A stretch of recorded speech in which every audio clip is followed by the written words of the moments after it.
Okay, we're back. Hello. Yes, I felt like yapping today and watching things because honestly, like, I'm just in the mood to watch things, to watch really stupid things, to do really dumb things.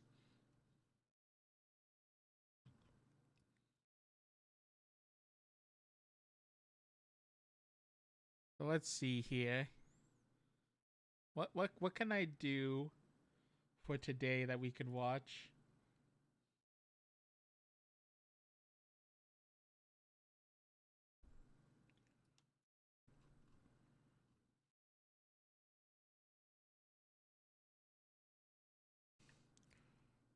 Oh right. I guess I can just talk about this real quick. Did you know in Mortal Kombat 1 the I don't know if you guys know about Johnny Cage's nut punch. The move that like you just punched, obviously called the nut punch, you punched them in the nuts. But did you know in Mortal Kombat 1 the nut punch didn't work on girls? Because if you punch a girl's groin, they're immune. Because that's totally how it works, right, guys? God. The 90s were way different back then. I forgot to ask, can you guys hear me? Just realized that. Am I live?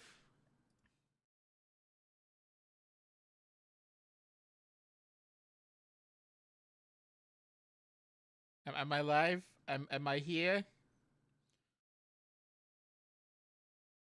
I guess I am. I don't know.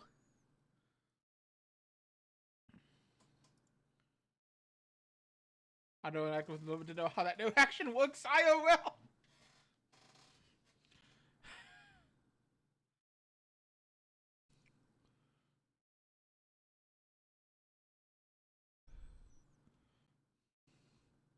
Oh my god.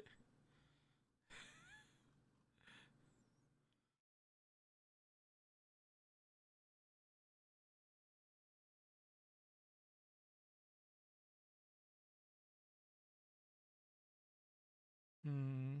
What stupid things do I want to watch?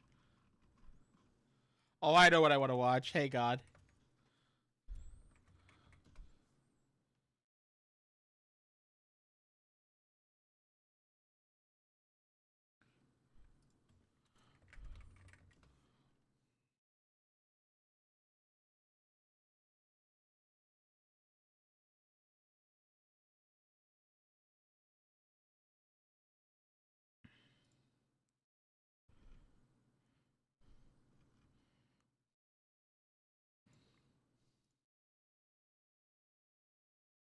Yep. There we go. I really am interested in seeing really stupid, dumb moves. All right, chat. Let's see how bad these Mortal Kombat moves are. I'm also going to test audio at first. Let's see how things are. Give me a sec. Maybe I think middle should be good. Tell me if that's good.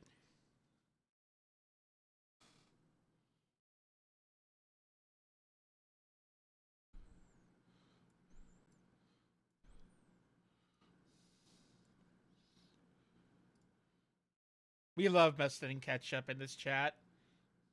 Is audio not working? Audio is not working. Got it. Okay.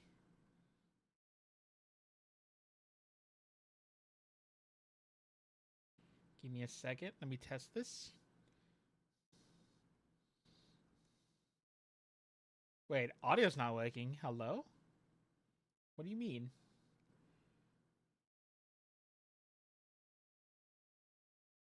Oh, I'm dumb. There we go. Okay. Okay. Tell me how this sounds. Oh, thanks. Thanks, Stream Elements.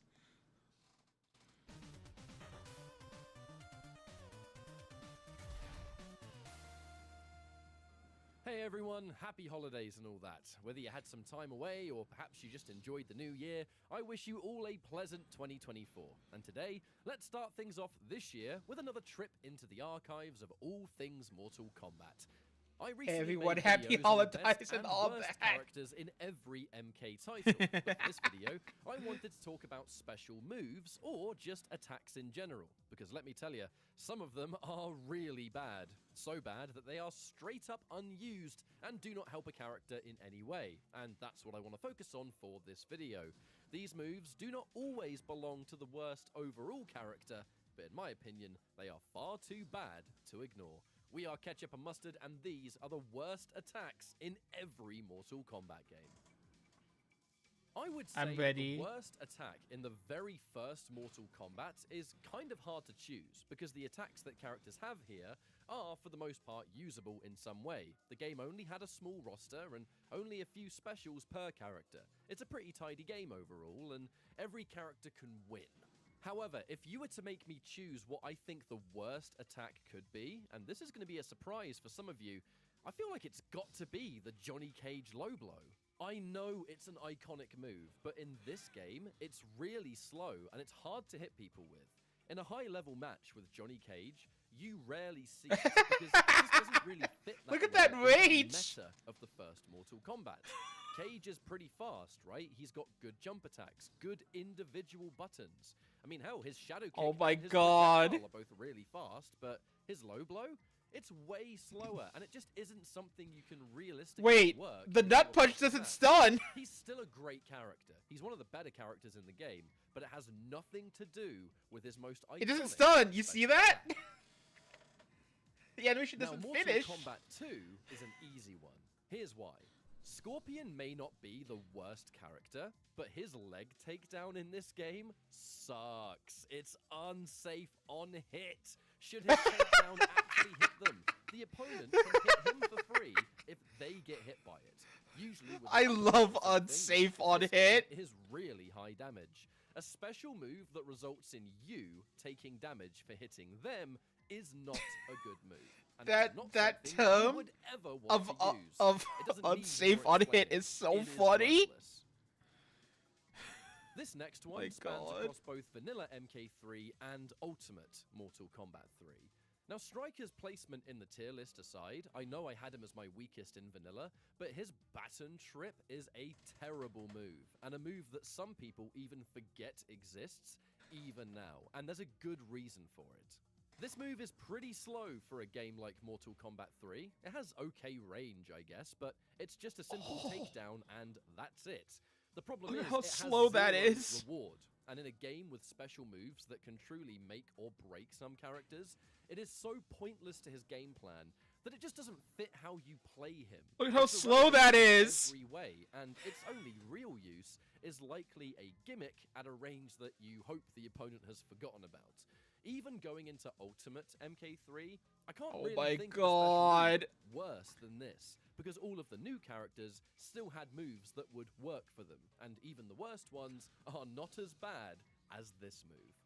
Going into Mortal Kombat Trilogy, it's another difficult one because I struggle to think of a move worse than the Striker takedown even in Mortal Kombat Trilogy.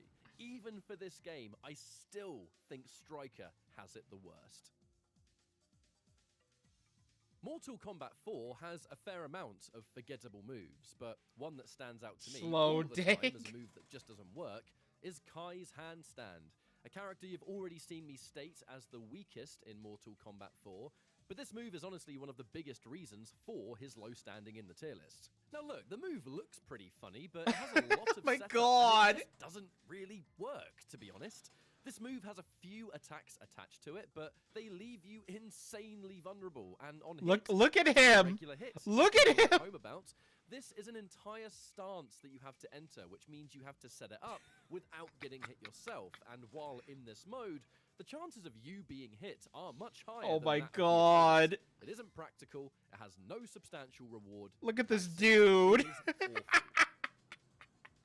So, Mortal Kombat Gold does actually have a move that I consider even worse, and it doesn't belong to a new character, This one's more of a adjusted existing character, Noob Saibot. I'll watch it after this. Noob Saibot was in the console port of MK4, but he was actually adjusted in gold and given a new move. His Ghost Orb from the previous games, actually the move that made him so broken in Trilogy. But the reason I think it is the worst move in the game here is because it doesn't work properly. If you're player 2 and using Noob Saibot, the whole you can't block thing, and by the way, it only removes blocks in this game, the opponent can actually attack you, only affects player 2. Oh my This happens, god. but I imagine it's something like the effects are only applied to player 2 or something, but it means if you're playing as Noob Saibot and you're player 2, you get the debuffs for hitting your own move. Terrible, terrible move that does not work as intended. Oh my It's a god. hidden piece of bad tech in this game because Noob in both games is actually a secret character. Imagine So hitting most the people were unblockable, probably never in the this thing that makes you exact unable to situation block, to see but it just hits, how but it's on bad it yourself. really was. That's really funny. Deadly Alliance is a weird one because, honestly, any mobility-based stance ability is a hot contender for worst in the game, as backdashing is so strong here that all of these moves are invalidated, especially for Cyrax, who gets nothing else to redeem him, and this terrible backflip. But if we're looking at the worst moves overall, one always comes to mind, and that is Su Hao's Stomp Attack. This stomp Oh is my laughably god, look at terrible. that stomp. It's a strange one because Su Hao is far from bad in this game. He's actually pretty good. But this move absolutely is bad. I mean, just look at it. It's slow as hell. It tracks so badly. And if it lands, it has this long on-hit animation for not much damage. So what's the point? Su Hao is pretty good in Deadly Alliance, but I gotta tell you, it ain't because of this move. Deception's terrible moves are, again, in a bit of a discussion, because there are a few here. However, one that stands out belongs to Ashra. She has this vertical... It is everything that makes Kai bad, just given to her. Sorry, Ashra. This one's a little bonus, because in the GameCube port that added Shao Kahn... Stream died while we were watching Mortal Kombat. Hello, we're back. Hello, Tanuki. How you doing? We're just watching dumb shit right now. Okay, we're back, I think. Now, but take the worst possible projectile Yay. like this, give it to Su Hao, you have bouncing death. I almost don't feel like I need to explain this much because Look at you'll that need to take projectile! a mere second to look at it and realize just how useless this actually is. Look at that On the off chance I get projectile. hit by this move, it's a worse feeling than losing the round entirely. I'd go as far to say that this could actually be the worst Batista projectile ball! in the history of Mortal Kombat. But Batista that's ball, just but me. bad. When it comes to MK versus Oh, God. DC, Lex Luthor is already said by many to be the worst character in the game.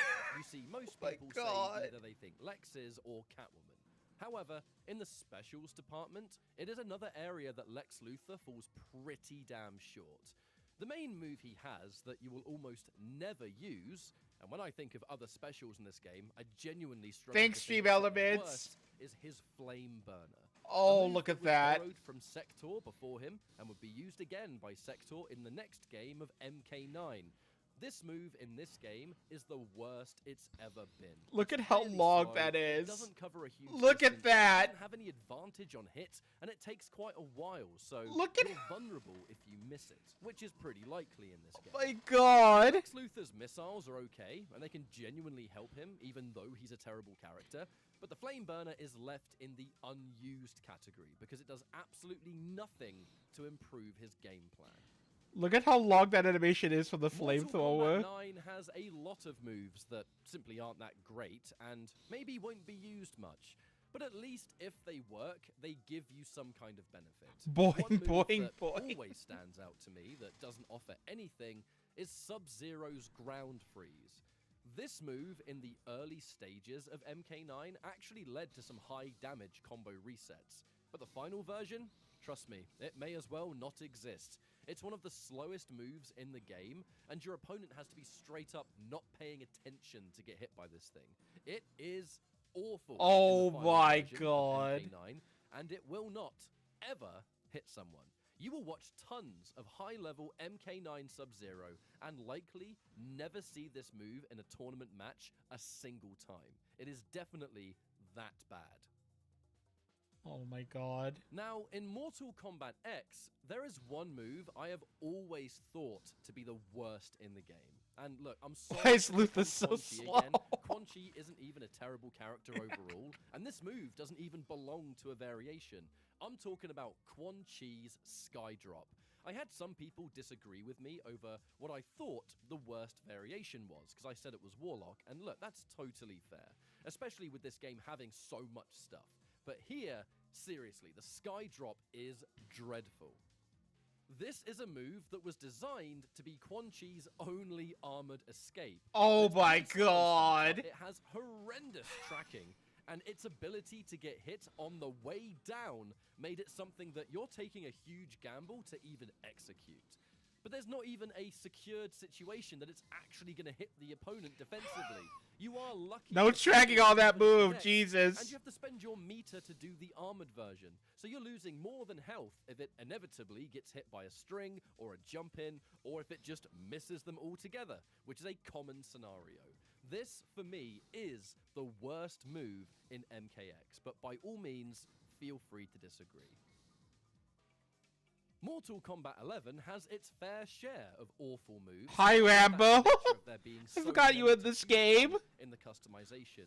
I mean, the Rambo Eat move, the Kotal Khan anti-air, the Melina charge, which replaces the bull roll. There's a ton of moves that could be the worst, and choosing an absolute bottom of the barrel might be kind of hard for people to agree on. But one move in particular I truly do not understand why it exists is Raiden's Rolling Thunder.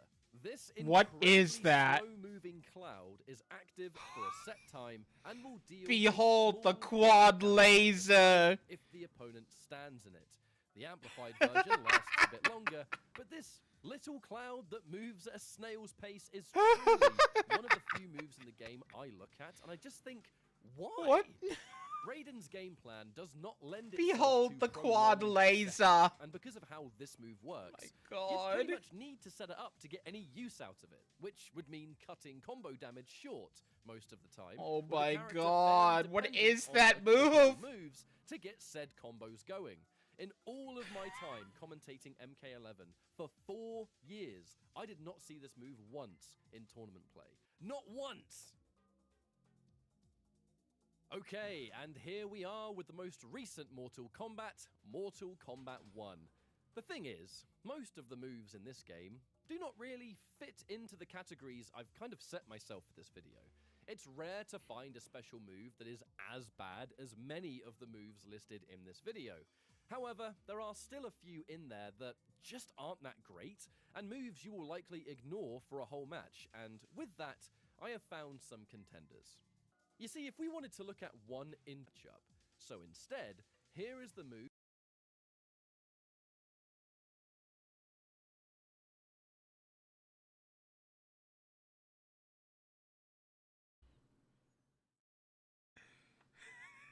Oh, he was coming to the kitchen. We're back again. I don't know why this keeps happening. Hey God, maybe OBS just doesn't like Mortal Kombat. Hey God, we're gonna try something else.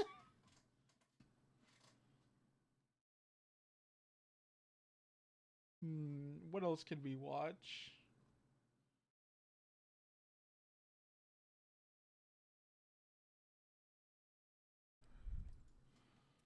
What's some really stupid things we could watch?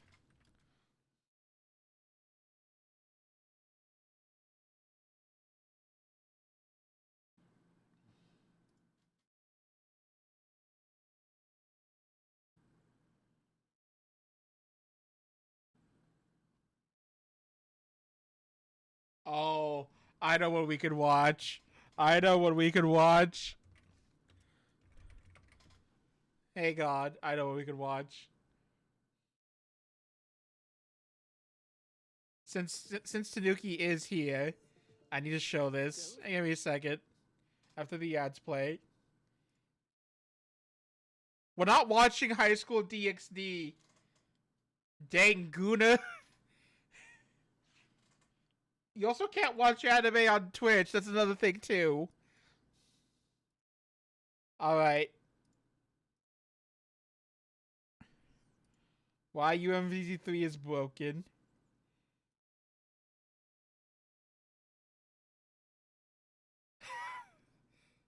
No Gooning. Do I even still have it? Hey God.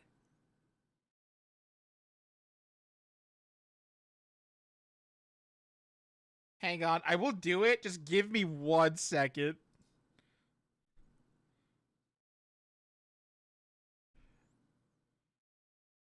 I think I do, but it's not saved right now. Hey God.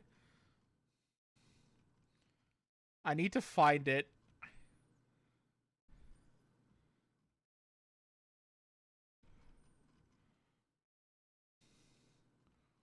What day did Mike come out? That's how I'll know I'll find it.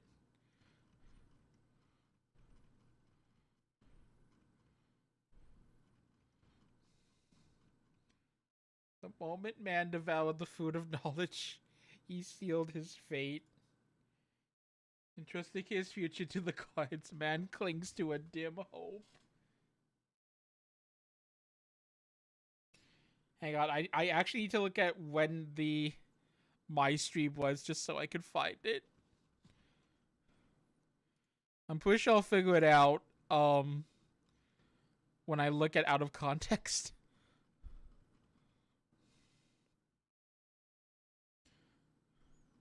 February 5th, okay. So I just need to look through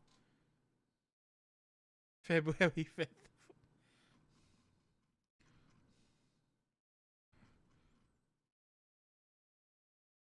I will do this. I will give you the no gooting, but I need to find it is the problem.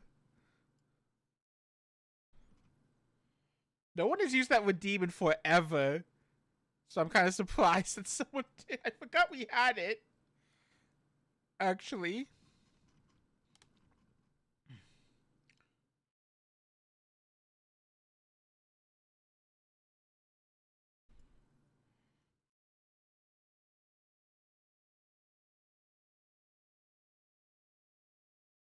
Okay, found it. Hang on. Here we go. Perfect.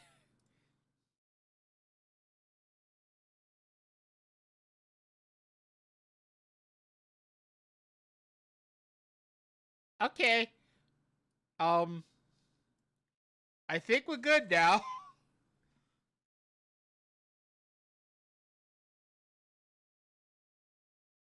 Okay, let's start watching this. Hopefully everything's good.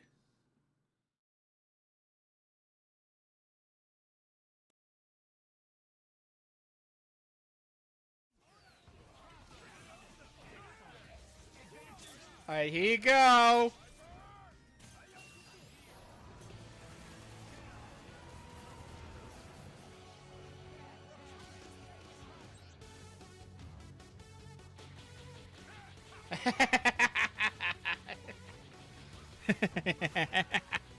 Ah, plinking.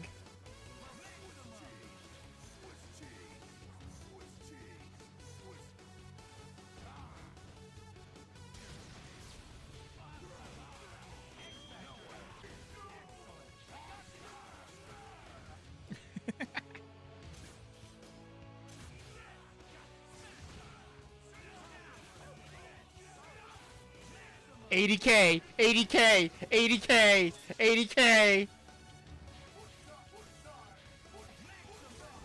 Foot dive.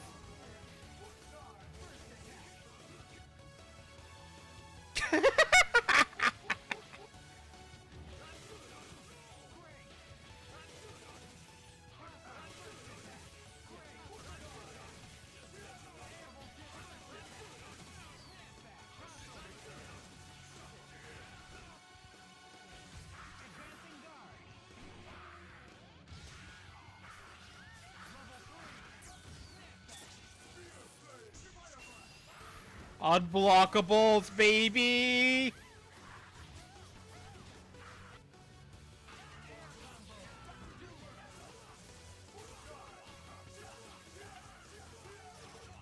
Aw, TAC Infinite.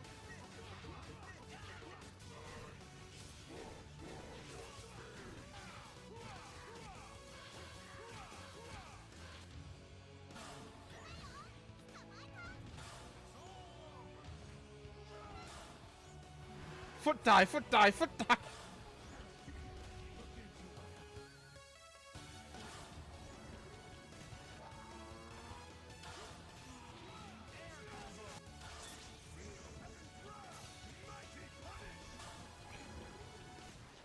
All that rage.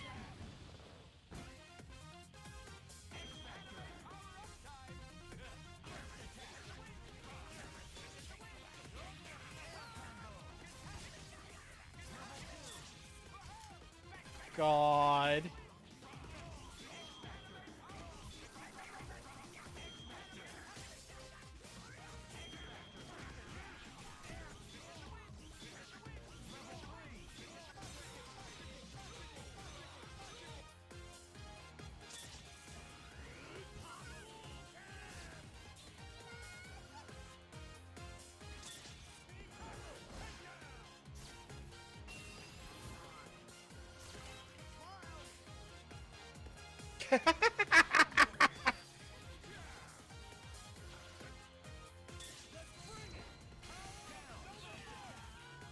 Oh my god.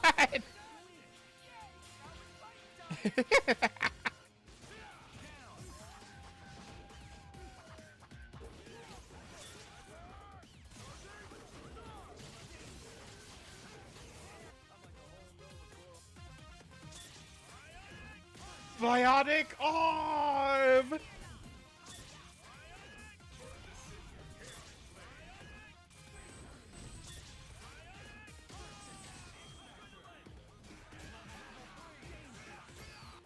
God, Spencer. Oh, God! Bullet hell.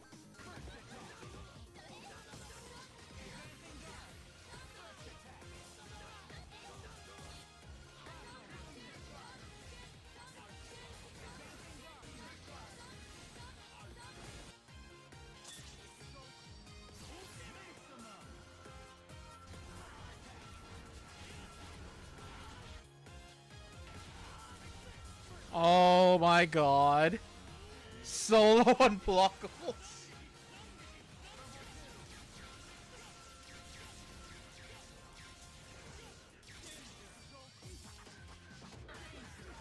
Oh, Dark Phoenix.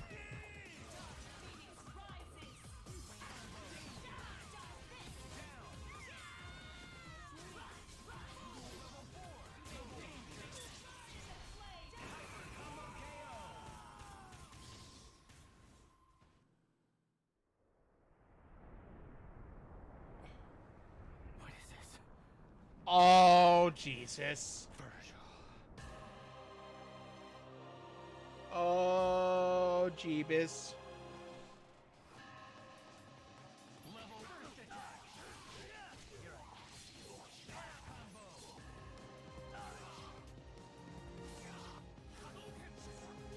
Yes, I am.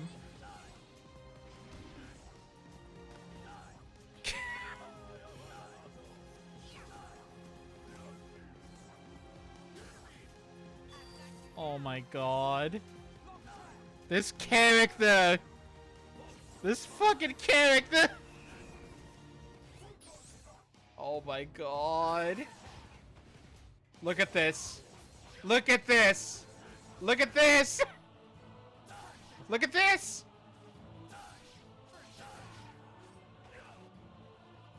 Look at this.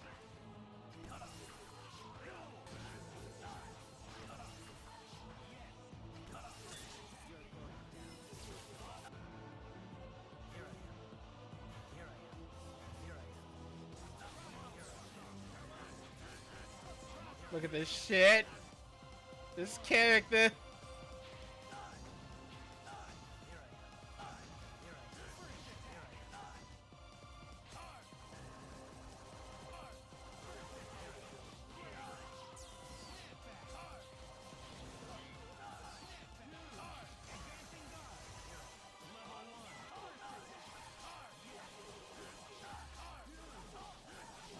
god.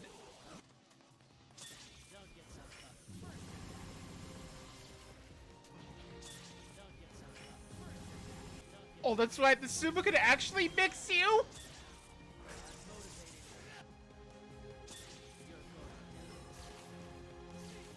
God, the hula hoop.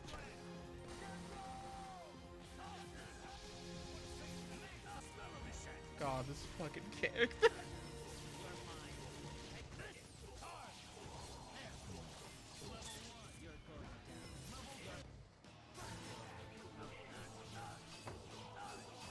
Oh my god, this character.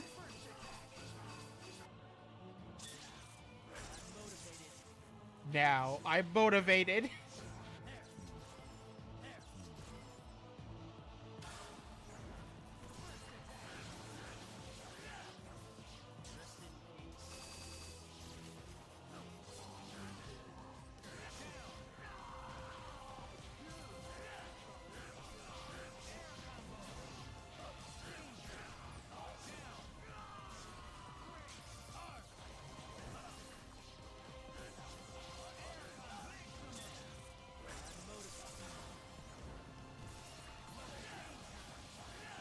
God.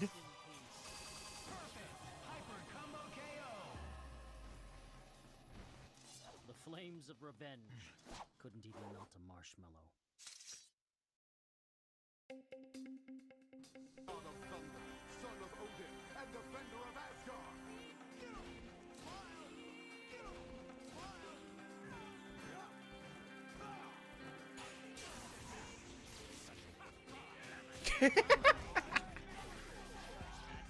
Oh my god.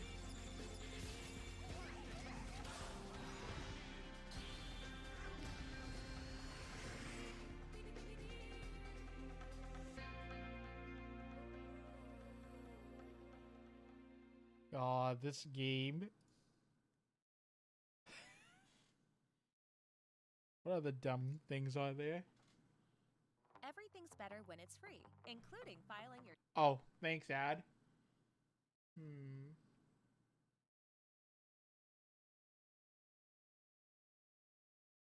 You know what? As a fellow MMO connoisseur, I think I know what we're gonna watch.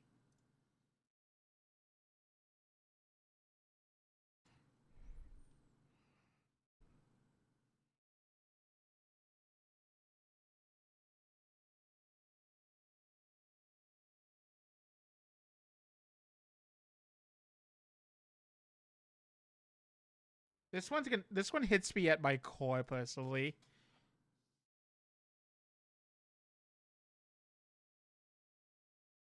I used to be a WoW player. I know, but I want to watch this because.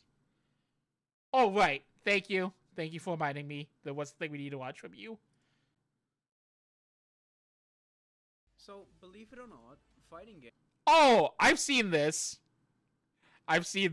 but this is really good anyway. You know what? We'll watch this, and then we'll watch the other one.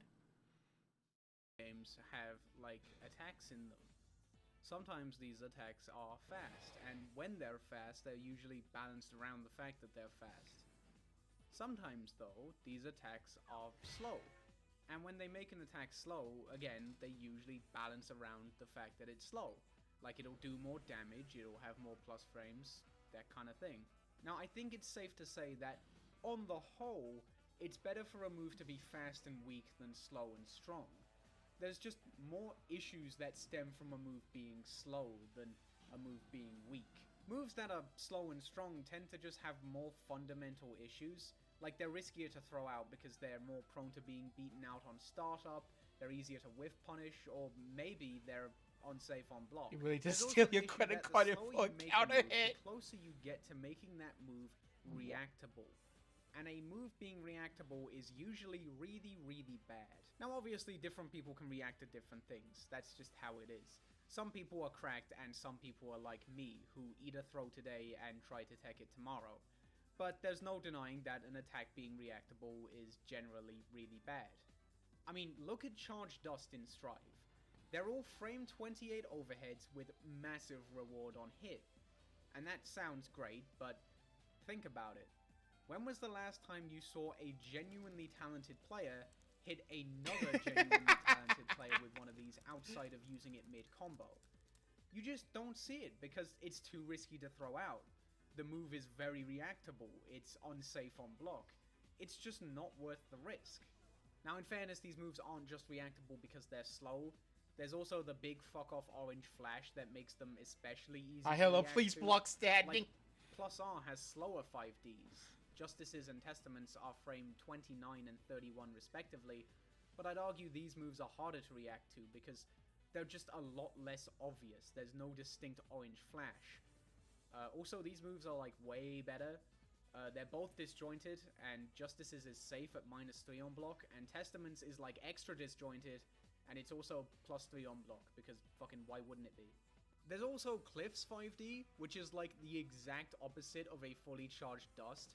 Both are slow. Cliff's 5D is frame 27, which sounds very reactable, but for some reason, it's like the most low-key overhead of all time.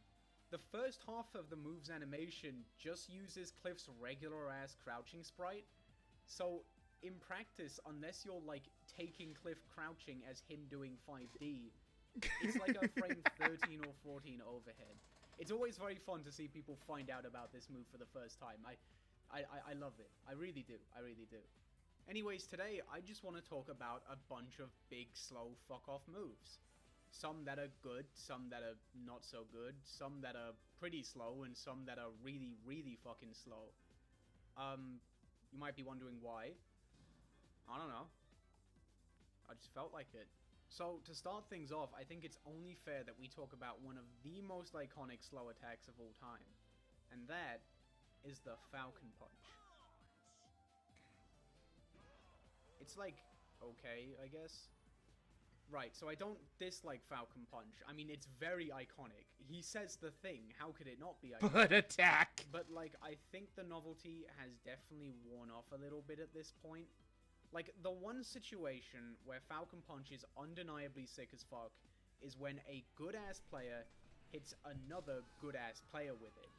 But, like, the reason that's so hype is because you almost never see it, and you almost never see it because Falcon Punch is ass.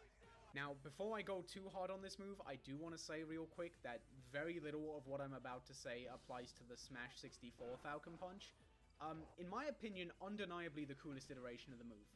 First off, I just think I like how it looks the most. I really like how he leans into it. That's fucking tight.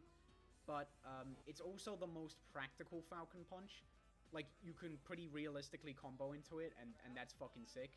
It's a good-ass combo ender, too. Like, it's not... You're not just doing it for style. It's genuinely worth doing in certain situations. Yeah, but this one gets a pass. This one's aight. The melee one also gets, like, a few extra cool points, because I like the way you can just fling yourself with momentum. That's fun. That's fun. The rest of these, nah, not feeling it. See, outside of just visual flair, Falcon Punch doesn't do anything better than anything else in Falcon's kit. Anytime you're going for a Falcon Punch, there's always something better you could be doing. And that's kind of my least favorite kind of slow move. Like, it's slow, it's laggy, it's strong, and that's it. And there's also the fact that it's really fucking slow. Like, not just reactable, this shit borderline doesn't exist. I won't go into every Falcon Punch, but in Melee, the move hits on frame 52 and has a Oh my total of God! 89 frames. And in Ultimate, it hits on frame 53 or 62 and has a total of 103 or 117 frames depending on if you reverse it or not. Which, when you think about it, is kind of funny. Like, they looked at Falcon Punch and were like, yeah, make it slower. It's also hard to bring up Falcon Punch without talking about Warlock Punch, which is even more nothing in Melee because Ganon can't just yeet himself with the same momentum Falcon can. This is the greatest thrill of my life! But I'll give Warlock Punch this. It kind of gets better over time. Like, it just absolutely decimates shields, and it's got hyper armor or something. However, one thing that's kind of annoying about Ganon is that it's not just Warlock Punch. He also has up tilt. Like, they gave him two absurdly slow fuck-off moves for no reason. Like, they're kind of cool, I guess, but I don't know, wouldn't it have been cool if Ganon had like an actual neutral B and an actual up tilt? I mean, look at Project Plus Ganon. He has an actual neutral special and an actual up tilt, and his big fuck off move is tied to his held down taunt. That's sick as fuck. I like that, because you've still got this big fuck off move, but it's not detracting from the character's kit in any way. I will admit though, I have a tiny bit of a soft spot for melee Ganon up tilt, just because it's like obscenely strong. Like, it's kind of a bummer that for how slow and unsafe it is, Falcon Punch is only like pretty strong. Like, I don't know, I think it would be significantly cooler if Falcon Punch just straight up killed them instantly. That would be pretty funny. Man, if only there was a move in a fighting game that killed the opponent instantly. Oh yeah. For the most part, I think instant kills are pretty cool. Like, they are generally quite impractical, but that's okay, because if you do manage to land one, you get, like, the most reward a move can possibly give you. They just outright kill the opponent no matter what, and that's pretty neat. In Plus R, you generally don't see instant kills at all. You can go for them after a stun, but you really shouldn't. It's a little bit silly. Like, generally the opponent can mash out unless you're playing with your friends and you don't tell them that they can mash out. That's always a thing you can do. It's also possible for a handful of characters to instant kill Abba on reaction if her Moroha gauge runs out, but generally you won't see this either. For a start, not every character can do it, and also this is a situation that Abba works really hard to avoid, either through landing key grab or proper use of blood packs. Now, instant kills in Xrd are mostly the same as in Plus R, but with one key difference. You can't combo into them under any circumstance by default. Except when you can, but that's not by default. To combo into an instant kill in Xrd, you need to meet 3 specific requirements. It needs to be match point for the player, the opponent's health needs to be flashing, and you need to have 50% tension or more. Once all 3 of these are met, your tension bar will begin to glow a gold color. And for that reason, this is often referred to as a gold instant kill. The 3 big differences between a gold instant kill and a regular instant kill are that the move itself is faster, the activation is faster, and most importantly, you can combo into it. Most of the cast can go into it off a 5D, but it's not particularly difficult to combo into. You've a lot of room for creativity here. And overall, I quite like this approach to instant kills. It's neat. Like, the situations where you can combo into it, you could usually just win the game with something else anyway. So it's really just a style thing, and that's fine, because most of the instant kills in Xrd are really fucking stylish, so, you know, you like seeing them from time to time. Now, you could argue that instant kills aren't a great example of a big, slow move, because they're not really that slow for the most part. Like, the issue is that you have to do this goofy-ass instant kill install to gain access to it. Like, that's what effectively makes it so risky to go for. And if you're not trying to land instant kill, you would never ever want to do this, because if you whiff instant kill, your tension bar is just gone for the rest of the round. And considering how hard instant kills are to land, it's almost never worth it. If you want an instant kill that behaves more like a traditional big slow fuck off move, then look no further than Plus R Dizzy. See, Dizzy has no instant kill install in Plus R. Instead, she can just do it whenever she wants. Which sounds good, until you realize it costs 100 tension, it hits on frame 106. Oh my god. It's minus 76 on block, and also, this is the input. Oh my god. I'm a dirty little cheater, and I can barely do this fucking input. This might be the worst instant kill in the game, but if you're particularly weird about what's a big slow fuck off move and what isn't, maybe it's your favorite. I don't know. Now, I can't just bring up Guilty Gear instant kills and not touch on instant kills in Missing Link, because, you know, they're pretty fucking crazy. I'm not super familiar with Missing Link, but instant kills are definitely the best they've ever been here. They've kind of got the most possible impact a move can ever have, because they don't just win you the round, they win you all the rounds, which is kind of fucking insane. I think the general consensus is that instant kills in Missing Link are a little bit silly, but I'd be lying if I said I wasn't a fan of them. I do think it's really neat. So, moving on from big, slow fuck-off attacks, what about moves that, like, aren't that slow, but you can charge them so that they become very slow? There's definitely a lot of examples of this, but the ones that I'm familiar with, at least, I don't That know. wind-up punch. Not that many that fit the bill. Like, personally, for most of the examples of this that I'm aware of, you would almost never use the fully charged version, or, like, you can store the fully charged version and then use it later. That doesn't count. That is cheating. Doesn't count. Why? I don't know. It is. Most of the slow attacks that are good when you charge them all the way that I'm familiar with aren't like big, strong one-hit attacks. They're usually like projectiles or Oki tools. And those are cool in their own right, but they're just not really what I'm here to talk about.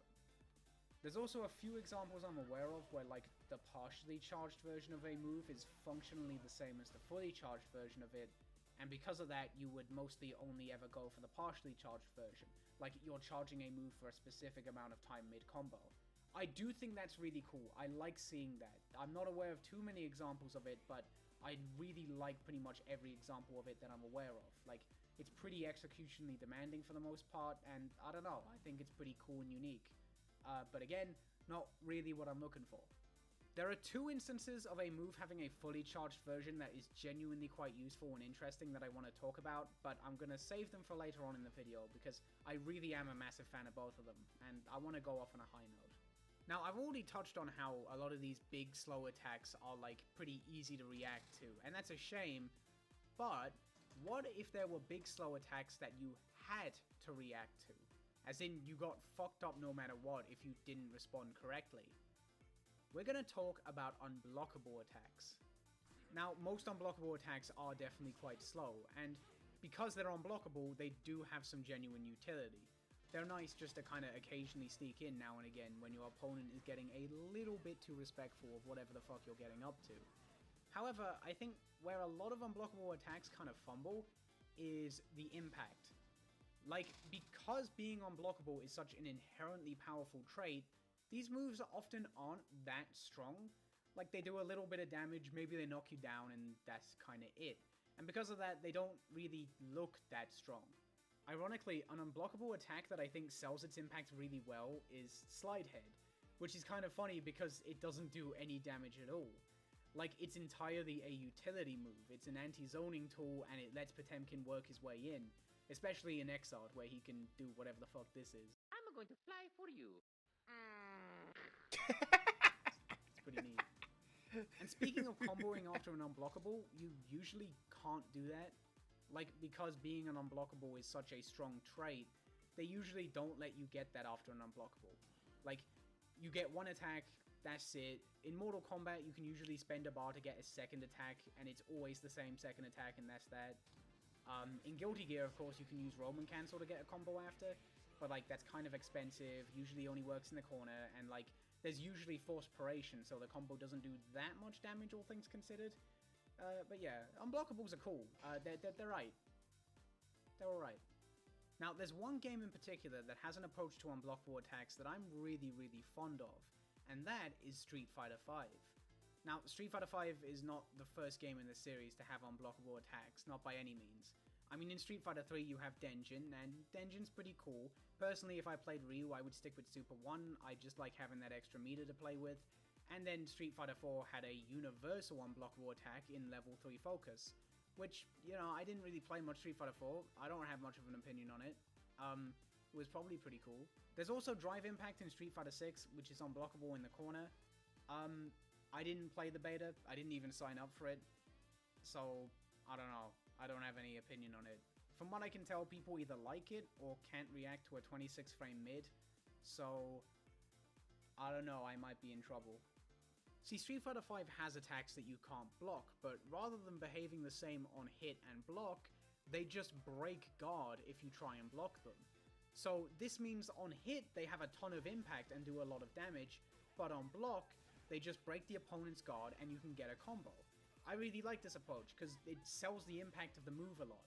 It gets to be strong on hit, and on block, you really feel the impact of it breaking the opponent's guard. I'm really fond of it.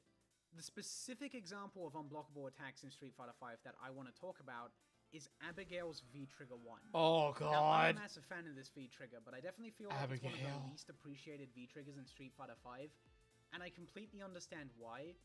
Like, it went straight from a crime against humanity to just being completely overshadowed by V-Trigger 2 in a single patch. And that's a bit of a shame. It's never really had a chance to shine in a good way. But I'm a big fan of it nonetheless. Abigail's V-Trigger 1 enhances all of his heavy punch buttons, which are all pretty beefy to begin with. His stand heavy punch, his crouch heavy punch, his forward heavy punch, and his back heavy punch.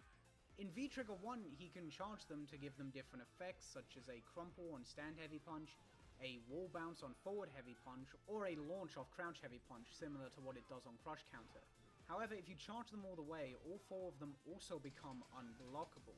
Now, combos after guard breaks in Street Fighter V do have a lot of scaling applied to them, so they don't do a ton of damage, especially without super, but it's still really cool nonetheless, and back in the day, this trigger was absolutely terrifying to play against. Another thing I really like about this trigger is that even though these moves are only unblockable on full charge, they get their different effects on hit on partial charge as well. So you get that kind of, using partially charged moves mid-combo thing that I mentioned earlier that I like. For example, if you land a charged back heavy punch into a target combo, you have just enough time to charge a second one and get a second target combo. It's quite difficult, but I really do enjoy stuff like this. Also, back in the day, if you went into this off like a charge stand heavy punch, the opponent just fucking died. They've lowered the stun on this a lot. Abigail back in the day was genuinely not okay. That character was a threat to society. I can't believe they let him happen. Honestly, my only gripe with this V-Trigger would be forward heavy punch. Out of the 4 heavy punches, it's definitely the least useful in V-Trigger 1.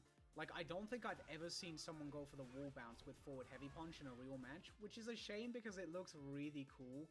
Forward heavy punch isn't a bad normal in its own right, it's a pretty decent anti-air, but it's a shame that it doesn't really get the chance to shine in V-Trigger.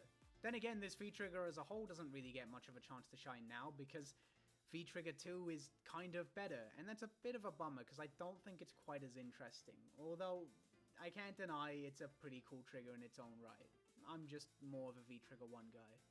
Also, I can't just bring up Street Fighter V in a video talking about just big stupid fuck off moves and not talk about G. Okay, so in Street Fighter V, there's a few characters who have attacks integrated into their idol animations. Like Birdie has his booger, Akuma has this silly little stomp, but G's in particular is pretty fucking crazy. This attack in particular is just obscenely powerful, and it should be, considering it hits on frame 3,800. Oh my god! Realistically, you're never landing this in a match. You're probably not even landing it in training mode, because, you probably don't have the patience to do that. But if you do somehow land it, it does 500 damage, 500 stun, gives a free juggle state on aerial connect or counter hit, like that's ever fucking happening. And if somehow the opponent is in a situation where they need to block this, it's plus 16 on block and does 125 damage in chip, which is insane to think about until you realize that this move is just a big meme. Now, I know I haven't been that kind to just big, stupid, slow attacks that don't have any utility, but stuff like this I don't mind because it's not like detracting from the character's kit in any way. Like, it's just a goofy little Easter egg attached to their idol animation. Like, when it comes to stuff like Ganon's up tilt, you kind of wonder, yeah, this move is kind of funny, but damn, I wonder what it could have been. What if he had an actual up tilt? But with stuff like this, you don't really feel that. It's just entirely flair. It didn't need to be here, but they threw it in just for fun, and you gotta appreciate that. With all this being said though, is there a move that like combines all the best traits of these big slow ass moves? Like something that's slow and powerful but does have genuine utility. Something that has utility but is also still really fucking strong and you feel the impact behind it. And also something that's just a teeny bit funny. Well, there's one move that I think fits the bill perfectly. And that is Cliff Underson's fully charged 6H. Cliff Underson is my favorite fighting game character of all time with no exceptions, and even with my borderline non-existent attention span, I don't think that's going to change anytime soon. Cliff has the highest damage in plus R, and this move is an absolutely massive part of that. If Cliff has 25% tension, the opponent should be scared. If Cliff has 75% tension, the opponent will be scared. Oh my god! And if Cliff has 100% tension, Well, congratulations on landing the Gold Burst, that was very cool. Now, if you don't charge it, then Cliff 6H is just a big-ass overhead, and there's not much more to it than that. It does quite a lot of stun, and it does a good bit of damage, but it doesn't hit people in front of Cliff until frame 30, which is pretty slow. It's also got a ton of recovery, which makes it minus 50 on block, and while that doesn't matter much because you can just cancel it into the iconic Cliff Egg to be plus 3, it makes the move absolutely horrendous on whiff. However, we're not talking about the uncharged version. I want to talk about the fully charged version, which does 200 damage and hits on frame 78. Now 78 is very, very fucking slow. That it takes over a full second to hit, but Cliff has ways to do it. The most iconic is after a partially charged 6p, you can go into 236S, and then you can FRC it and start charging 6H. Now this won't work on the entire cast, and honestly going into 6H in general is quite character specific. It varies a lot from character to character, and I like that a lot, personally speaking anyways. Partially charged 6p into 236S FRC into fully charged 6H is free on some characters, is frame perfect on some other characters, meaning you need to FRC 236S on the first possible frame and then start charging the 6H on the first possible frame, which is very difficult. I don't go for this myself. On some characters you can make it much easier by doing 5k into a partially charged 6p, although on some characters you can't, and on some characters you can, but not in the corner, only if you're near the corner.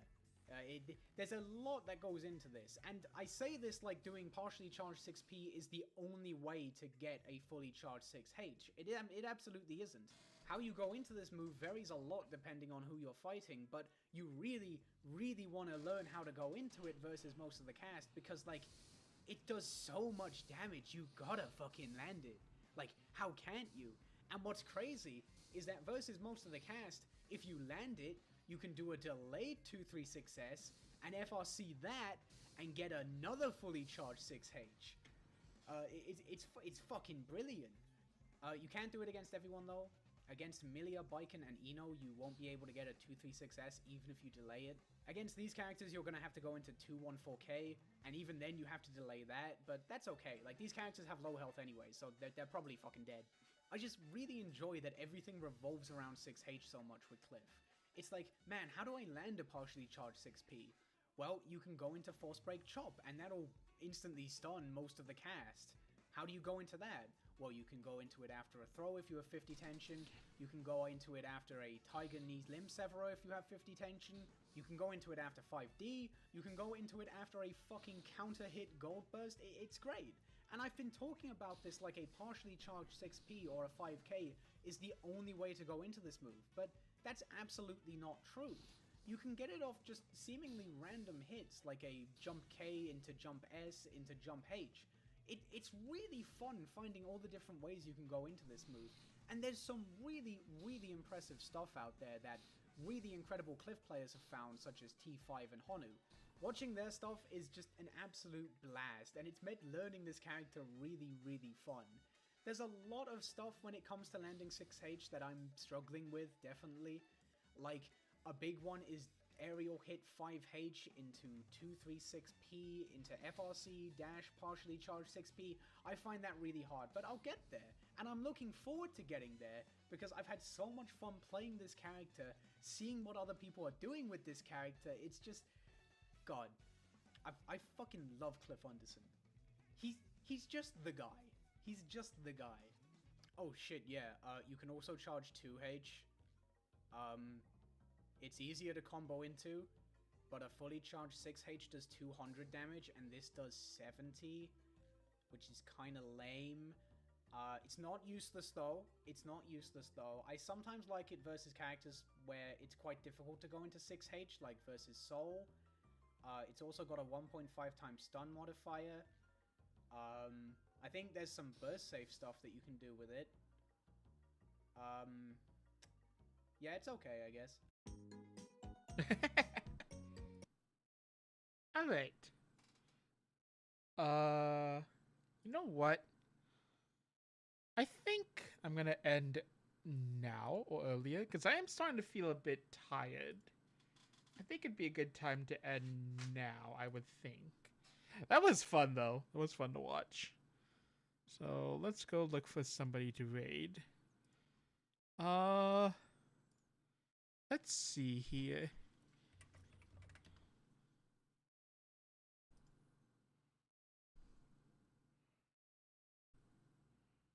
You should eat yourself now.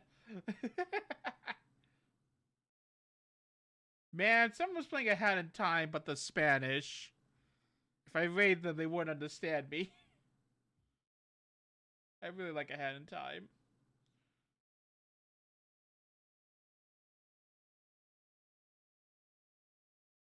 Oh, and someone's playing Ultra Kill, but they're Italian.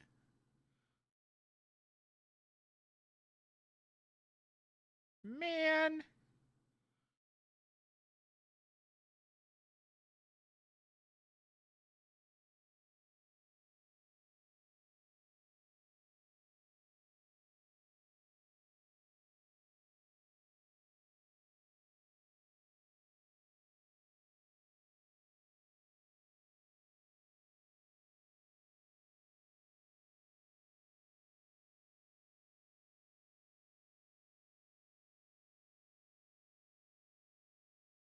Someone's playing Portal 2.